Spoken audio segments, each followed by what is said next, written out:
Galera de Mogi, tudo bem?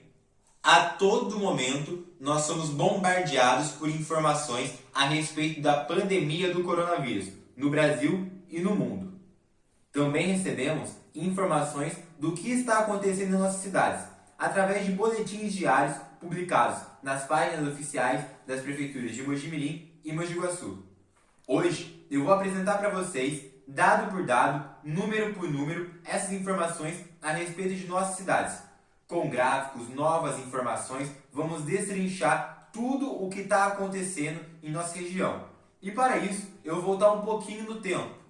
A 24 de março, mais especificamente, quando começou a quarentena no estado de São Paulo.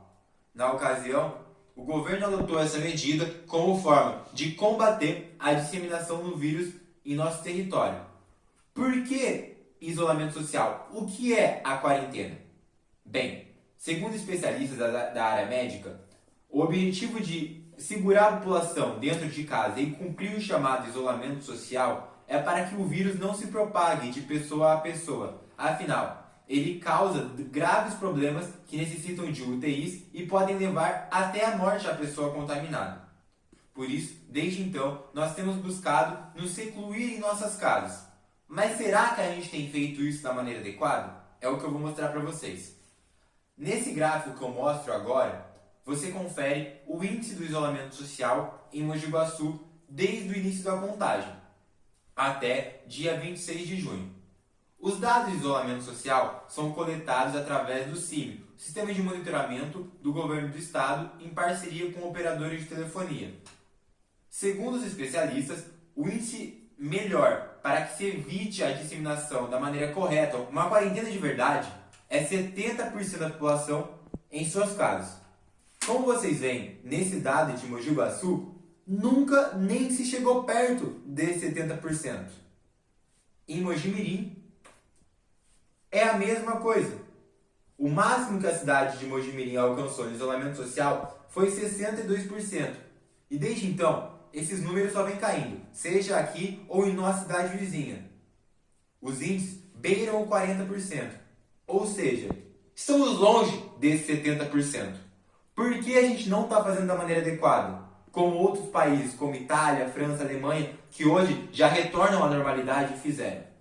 Bem, no mesmo dia 24 de março, que entramos em quarentena de maneira oficial, o presidente da República foi à rede de televisão e rádio dizer que o Brasil não podia parar. Que se fechássemos, se entrássemos em quarentena, nossa economia quebraria e não conseguiríamos nos recuperar. Propôs então o chamado isolamento vertical, onde só parte da população, grupos de risco, ficariam em casa e os demais trabalhariam. Será que é isso? É o isolamento vertical que deveria ser seguido ou é o isolamento total? O Brasil entrou nessa discussão e enquanto discutia, não cumpriu isolamento nenhum. Os 70% ficaram muito longe do ideal. Então, nós nos contentamos com índice de 42, 48 e se chegar a 50 é a maior festa do mundo.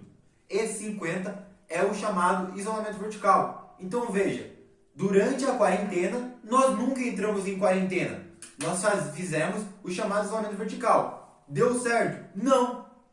A economia, que se alegava tentar proteger, também foi prejudicada. Porque o que causa a recessão não é o isolamento em si, mas sim o próprio vírus.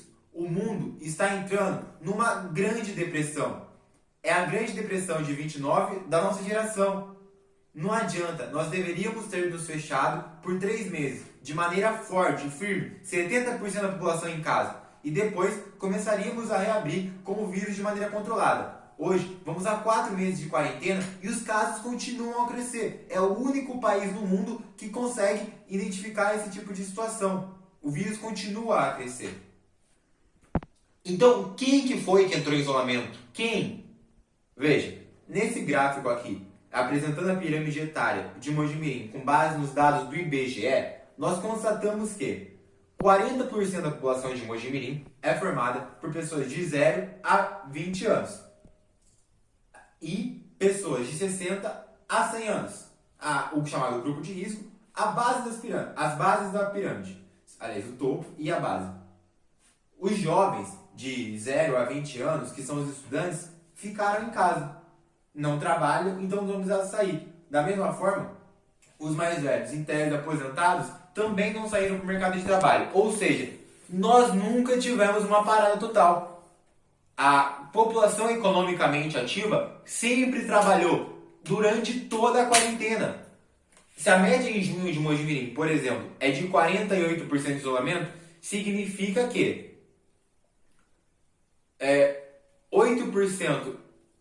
12% da população restante para cumprir o isolamento é formada de trabalhadores de fato. O restante do povo está trabalhando, da mesma forma em Mogi Guaçu, da mesma forma no restante do Brasil. O chamado isolamento vertical foi cumprido sem mesmo ter sido promulgado. E pelo jeito não deu certo. A economia continua caindo. Em outro momento eu posso comentar a respeito da queda na arrecadação das prefeituras locais.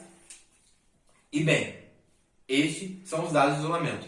Mas João, é importante mesmo esse isolamento? O que ele causa? Ele tem efeito na redução dos casos nas cidades? Sim, tem.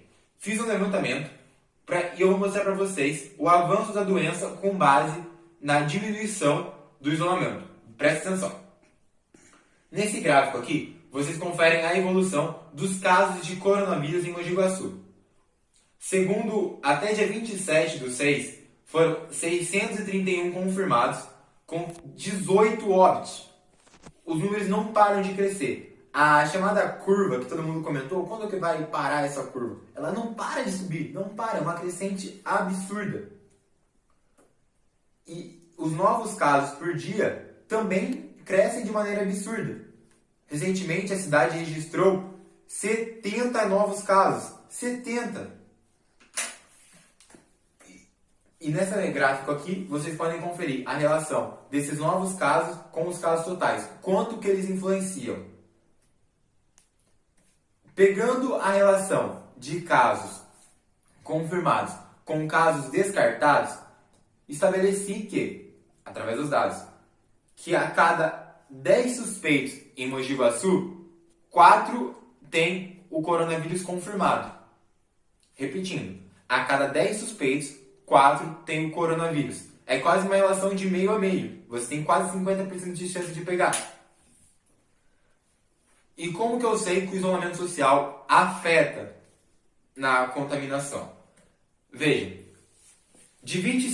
considerando que o isolamento social, aliás, que os casos de coronavírus eles são sentidos mais ou menos 2 semanas, 1,5 depois de ter sido o cidadão contaminado, eu percebo que de 25 a 31 de maio, quando a cidade de Mogi Guaçu registrou um nível de isolamento médio de 49%, em 2 semanas depois, os casos novos tiveram média de 11%, correspondendo a um crescimento de 5,5% ao caso inicial daquela semana.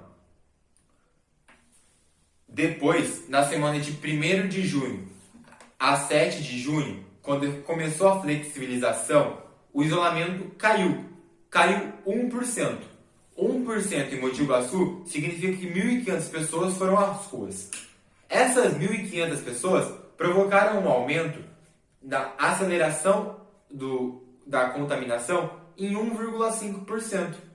Em vez de a curva começar a desacelerar, ela está acelerando mais ainda. Isso numa cidade que registrava até então 276 casos. Houve, nessa situação, um crescimento correspondente, uma aceleração de 7%. Perceba, 1 ponto percentual diminuído na taxa de isolamento corresponde a 1,5% na aceleração da taxa de contaminação. Na semana seguinte, a 1º de junho, de 8 a 14, o isolamento voltou a cair. Foi para 47%. E mais uma vez, aumentou em 1,5% a taxa de contaminação. A cidade registrou, no início daquela semana, 425 casos. E uma média de casos de 37. Se nós formos analisar a taxa de isolamento dessas 2 últimas semanas, conseguiremos analisar que tende a aumentar ainda mais a aceleração. Nós estamos indo para o 4º mês de quarentena e não conseguimos reduzir, desacelerar. Pelo contrário, aumenta cada vez mais. E a relação é simples. Quanto mais casos existentes, mais casos vão existir. Porque mais pessoas estão contaminadas com o vírus e vão disseminá-lo. Por isso que é importante retornar com o isolamento social. Aumentá-lo, iniciá-lo. Porque quanto mais pessoas estiverem em casa, menos espaço o vírus vai ter para circular. E assim, mais rápido conseguiremos controlar a doença e retornarmos à normalidade. Em Mojimirim, conseguimos perceber a mesma tendência. No entanto, nossa cidade de Mojimirim tem um isolamento mais rígido que de Mogi Guaçu. A cidade mojimiriana registrou isolamento médio de 48%, quase 49% em junho. É uma das melhores do estado de São Paulo, enquanto Mogi Guaçu teve 46%. Da mesma forma que cumprimos com um isolamento bom, temos um número menor de casos na cidade registrados. São 214 e 6 óbitos. Novos casos por dia, o nosso máximo foi 30. E foi algo muito esporádico. Na média, você pode encontrar 10 casos por dia. E você vai reparar aqui nesse outro gráfico a relação entre os novos casos com os casos totais. Mais uma vez, aquela lógica de relação de casos totais com casos descartados para verificar qual a importância do isolamento social.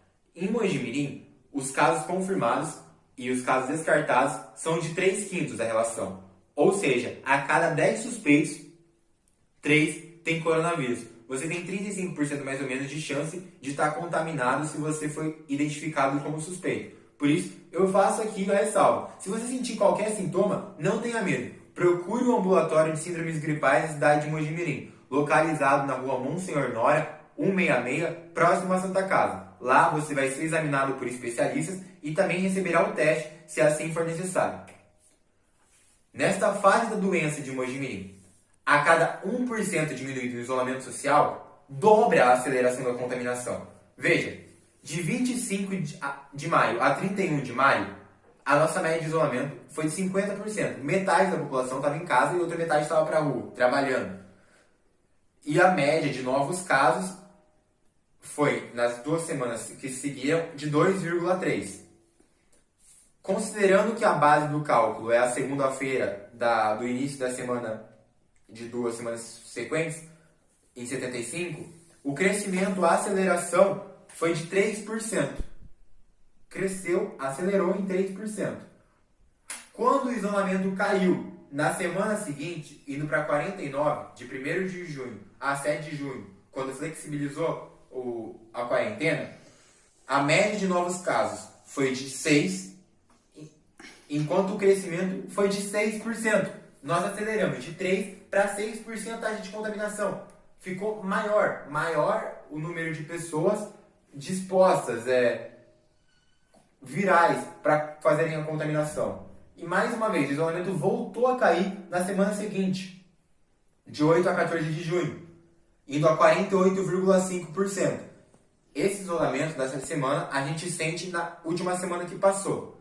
Com a média de novos casos em 13,5%, nós tivemos um crescimento, uma aceleração de 10%.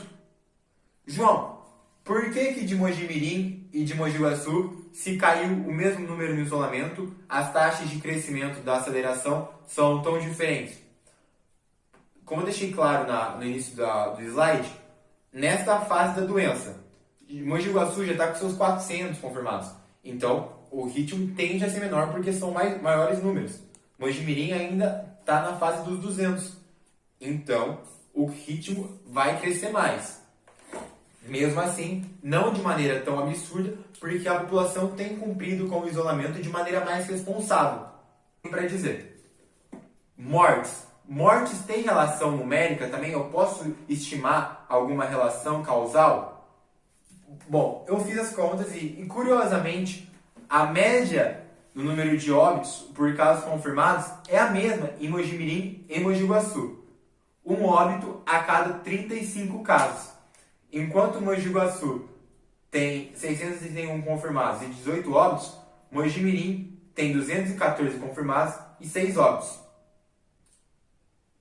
Bem, Essas são as relações numéricas em gráficos, dado a dado, número a número, que eu tinha para passar para vocês a respeito do coronavírus. Enquanto não surge uma vacina, é cumprir com as devidas medidas de distanciamento, de isolamento, de higiene e esperar, ter solidariedade. Continuarmos trabalhando como der, para que daqui 2 meses, se Deus quiser, quando tudo estiver de volta ao normal, nós nos fortaleçamos como nação, como município, como sociedade e vençamos novas batalhas que virão. O Brasil é um país de muitas desigualdades, mas não pode ter desigualdade no relacionamento com o próximo. É um momento de união. Esse é o recado que eu queria passar. Se vocês acharem interessante, comenta, pode perguntar o que quiser. A gente grava eventualmente novos conteúdos a respeito de novas informações das cidades. Tentei dar um enfoque geral, local, que é uma coisa que a gente não tem muito. Grande abraço.